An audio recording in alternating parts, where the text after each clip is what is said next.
నమస్తే welcome to our voice నేను journalist నవత తమిళనాడులో ప్రాంతీయవాదాన్ని రెచ్చగొట్టేందుకు ఏదో ఒక వివాదాన్ని తెరపైకి తెస్తూనే ఉంది డిఎంకే గతంలో సనాతన ధర్మం ఆ తర్వాత తమిళ భాష వివాదం కొనసాగా ఇప్పుడు డీలిమిటేషన్ వివాదాన్ని రగిల్చే ప్రయత్నం చేస్తున్నారు ఎంకే స్టాలిన్ తాజాగా లోక్సభ నియోజకవర్గాల పునర్విభజన విషయమై మార్చి 5న అఖిలపక్ష సమావేశం నిర్వహించినట్లు ముఖ్యమంత్రి స్టాలిన్ తెలిపారు రాజకీయాలకు అతీతంగా అందరూ పాల్గొనాలని పిలుపునిచ్చారు నియోజకవర్గాల పునర్విభజనపై దక్షిణాది రాష్ట్రాలు అతిపెద్ద హక్కుల పోరాటానికి శ్రీకారం చుట్టాలని పిలుపునిచ్చారు ఇందుకోసం అఖిలపక్ష సమావేశం నిర్వహించుకున్నామని ఎన్నికల కమిషన్లో నమోదు చేసుకున్న 40 పార్టీలను ఆహ్వానించాలని నిర్ణయించామని తెలిపారు అయితే నియోజకవర్గాల పునర్విభజన వల్ల దక్షిణాది రాష్ట్రాలు నష్టపోతాయా ఇప్పుడు చూద్దాం ఈ విషయంపై కేంద్ర హోంమంత్రి అమిత్ షా ఇప్పటికే క్లారిటీ ఇచ్చారు డీలిమిటేషన్ తో దక్షిణాది రాష్ట్రాల్లో ఎంపీ సీట్లు తగ్గవని స్పష్టం చేశారు పార్లమెంటు నియోజకవర్గాల పునర్విభజనపై తమిళనాడు ముఖ్యమంత్రి డిఎంకే అధినేత ఎంకే స్టాలిన్ ఆయన కుమారుడు తమిళనాడు డిప్యూటీ సీఎం అయిన ఉదయనిధి స్టాలిన్ ప్రజలకు అసత్య ప్రచారం చేస్తున్నారని మండిపడ్డారు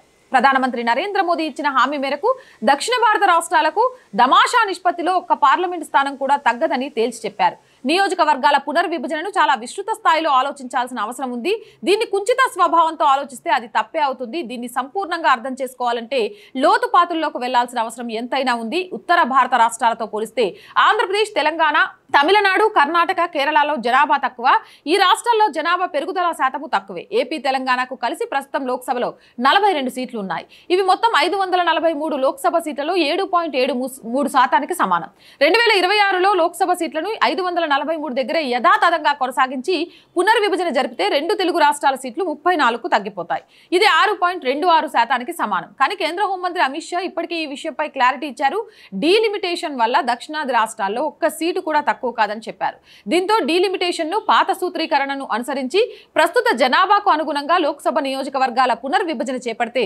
సీట్ల సంఖ్య 848కి చేరుతుంది అప్పుడు తెలుగు రాష్ట్రాల్లో లోక్సభ స్థానాలు 54కు పెరుగుతాయి అవి మొత్తం సీట్లలో 6.37% సమానం ఎలా చూసినా ఇప్పుడున్న 7.73% కన్నా అవి బాగా తక్కువ ఇక దేశంలో ఇప్పటి వరకు 1952, 63, 73, 2002లలో 4 సార్లు నియోజకవర్గాల పునర్విభజన జరిగింది ఇప్పుడు మనకున్న నియోజకవర్గాల సంఖ్యను 1971 జనాభా లెక్కల ఆధారంగా 1973లో నిర్ణయించడం జరిగింది దేశంలో జనాభా పెరుగుదల ప్రమాదకరంగా మారిందని భావించి జనాభా నియంత్రణ జరగాలనే ఉద్దేశంతో 1976లో 42వ రాజ్యాంగ సవరణ చేసి ఈ ప్రక్రియను 2001 వరకు నిలిపివేయడం జరిగింది ఇక 2002లో పునర్విభజన జరపాలని ఎన్డీఏ ప్రభుత్వం భావించింది కానీ దక్షిణాది రాష్ట్రాల నుంచి వ్యతిరేకత రావడం వల్ల 2026 వరకు నిషేధాన్ని పొడిగించారు అంటే 50 సంవత్సరాల నుంచి దేశంలో నియోజకవర్గాల పెరుగుదల నిలిచిపోయింది ఈ సమస్య ఉత్పన్నం అవడానికి ఓ కారణం ఉంది దక్షిణాది రాష్ట్రాలలో సీట్ల సంఖ్యలో కోత పడడానికి జనాభా నిష్పత్తే ప్రధాన కారణం ముఖ్యంగా ఈ రాష్ట్రాలు కుటుంబ నియంత్రణను పకడ్బందీగా చేపట్టాయి 1990 తర్వాత దీన్ని ఉద్యమంగా ప్రచారం చేశాయి పాలనలో అనేక విధానపరమైన మార్పులు తీసుకొచ్చాయి అందుకే ఆ రాష్ట్రాల్లో జనాభా సంఖ్య చాలా తక్కువ అప్పటి కాలంలో ఉత్తరాది రాష్ట్రాల్లో విద్య చాలా తక్కువ స్థాయిలో ఉండడంతో ఈ కుటుంబ నియంత్రణ పెద్ద ఎత్తుగా సాగలేదు జనాభా నియంత్రణ జరగలేదు దీనివల్ల ఉత్తరాది రాష్ట్రాల్లో ఇది సరిగ్గా అమలు కాలేదు అందుకే అక్కడ జనాభా విపరీతంగా పెరిగిపోయింది అయితే డీలిమిటేషన్ వల్ల దక్షిణాది రాష్ట్రాలు దేశ ఎన్నికల్లో ప్రభావాన్ని కోల్పోతాయన్నది చాలా తప్పు వాదన అని విశ్లేషకులు చెబుతున్నారు జనాభా ప్రాతిపదికన నియోజకవర్గాల పునర్విభజన జరిగితే దక్షిణాది రాష్ట్రాలకు మొత్తం కలిపి 165 స్థానాలు మాత్రమే ఉంటాయి మిగిలిన 24 రాష్ట్రాలకు 683 స్థానాలు ఉంటాయి ఈ లెక్కన దక్షిణాది రాష్ట్రాలకు సంఖ్యాపరమైన బలం తక్కువగా ఉంటుంది కానీ నిజానికి దక్షిణాది ఉత్తరాది అన్న విభజన ఏ ప్రాతిపదికన వచ్చిందన్నది ఇక్కడ తలెత్తుతున్న అతిపెద్ద ప్రశ్న ఇప్పటి వరకు ఉత్తరాది దక్షిణాది అనే విభజన కేవలం రాజకీయంగా ఏర్పడింది మాత్రమే మరీ చెప్పాలంటే బీజేపీని ఎదుర్కోవడానికి ఆయా పార్టీలు సృష్టించిన ఊహాజనిత గీత మాత్రమే అంటారు విశ్లేషకులు ఉత్తరాది దక్షిణాది అని విభజన చేసి చూడటం వల్లే ఈ సమస్య వస్తుందని నిపుణులు చెప్తున్నమాట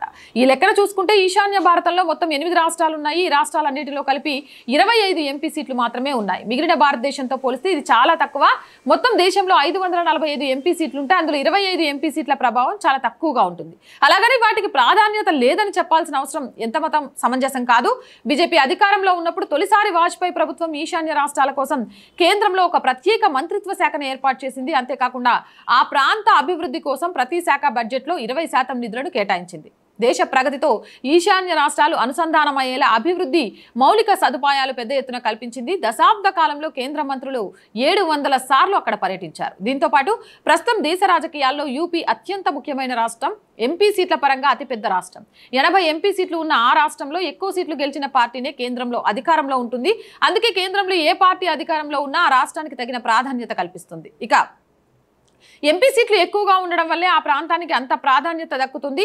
ఈ క్రమంలో దక్షిణాదిని ఓ ప్యాకెట్గా భావించిన పార్టీలు ఇతర పార్టీలతో పోలిస్తే ఈ ప్యాకెట్లో ఇంకా ఎక్కువ ఎంపీ సీట్లు ఉంటాయి. దేశంలో 543 ఎంపీ సీట్లుంటే దక్షిణాది రాష్ట్రాల్లో 130 ఎంపీ సీట్లు ఉన్నాయి. ఈ రాష్ట్రాలన్నీ ఒకే ప్యాకెట్ అనుకున్నప్పుడు యూపీ కంటే వీటికే ఎక్కువ ప్రాధాన్యత దక్కుతుంది. ఇప్పుడు డీలిమిటేషన్ పై ఎంకే స్టాలిన్ వివాదాన్ని రగిల్చే ప్రయత్నం చేస్తున్నారు. తమ రాష్ట్రంలో ప్రాంతీయవాదాన్ని రెచ్చగొట్టేందుకు ఆయన వ్యాఖ్యలు చేస్తున్నారనే వాదనలున్నాయి. ఇప్పటి వరకు తమిళ భాష వివాదం, సనాతన ధర్మంపై అనుచిత వ్యాఖ్యలతో వివాదాన్ని రేకెత్తించిన స్టాలిన్ ఇప్పుడు డీలిమిటేషన్ పై అఖిల పక్షాన్ని నిర్వహించేందుకు కూడా ఇదే కారణం అంటున్నారు విశ్లేషకులు.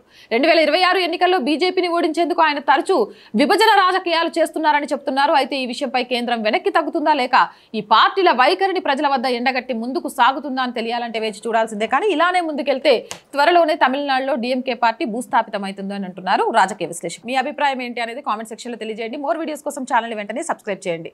చూస్తున్న ప్రతి ఒక్కరికి చిన్న రిక్వెస్ట్ అండి, చూసిన తర్వాత సబ్స్క్రైబ్ చేశారా లేదా ఒకసారి చెక్ చేసుకోండి. సబ్స్క్రైబ్ చేయకుంటే వెంటనే సబ్స్క్రైబ్ చేయండి.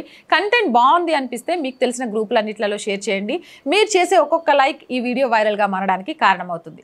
అలాగే ఆర్ వాయిస్కి ఆర్థికంగా చేయూతగా నిలవండి. మీరు చేసే ప్రతి చిన్న సహాయం కూడా ఈ ఛానల్ ముందుకు వెళ్ళడానికి ఉపయోగపడుతుంది.